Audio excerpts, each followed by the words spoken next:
Family security.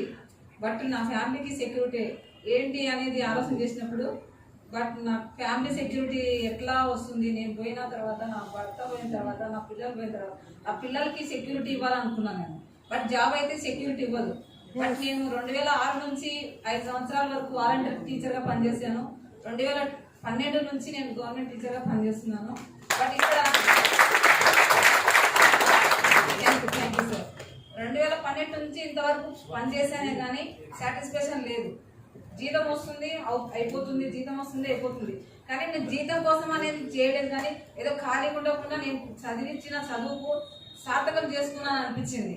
కానీ ఇక్కడ support అనేది నాకు చాలా బాగా నచ్చింది సార్. ఇక్కడ ఫ్యామిలీ సపోర్ట్ కావాలి అంటే ఎవరైనా ఏదైనా ఇస్తే అది సపోర్ట్ తీసుకోగలుగుతాం.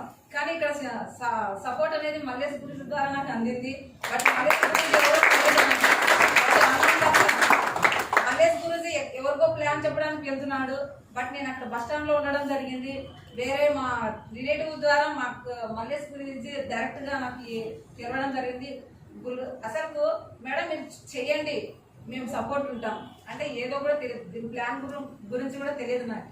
కానీ చెయ్యండి, చూడండి, మేము సపోర్ట్ చేస్తామన్నారు. ఆ సపోర్ట్ అనే పదం ఇప్పటికీ కూడా ఉంది. ధన్యవాదాలు గురుజీ మీకు. సార్ బయట ఎంతో మందికి ఉండొచ్చు, కానీ నాకైతే ఫుల్ సపోర్ట్ గా మన టీంలో సేఫ్ షాప్ లో దొరుకుతుందని నేను చెప్తున్నాను. బట్ ఇక్కడ టీచర్ కదా, మీకు డబ్బులు ఏమవసరం, దీంట్లోకి ఎందుకు వచ్చారని మీరు క్వశ్చన్ అడగొచ్చు. బట్ ఇక్కడ సపోర్ట్ కోసం నేను చెప్తే ఒక 40 మంది పిల్లలకి క్లాస్ లో పాఠాలు చెప్పగలరు. బట్ ఇక్కడ లైఫ్ వాళ్ళకి ఇవ్వగలుగుతున్నాను అనమాట. అదే స్టూడెంట్స్ కొలీగ్ నాతో పాటు పనిచేసే టీచర్లే ఇట్లాంటివన్నీ నమ్మొద్దు, ఇది ఫేక్, ఇది మోసం అని చెప్పారు. కానీ అదే టీచర్సే నా కింద 8 మంది లాగిన్ అవ్వడం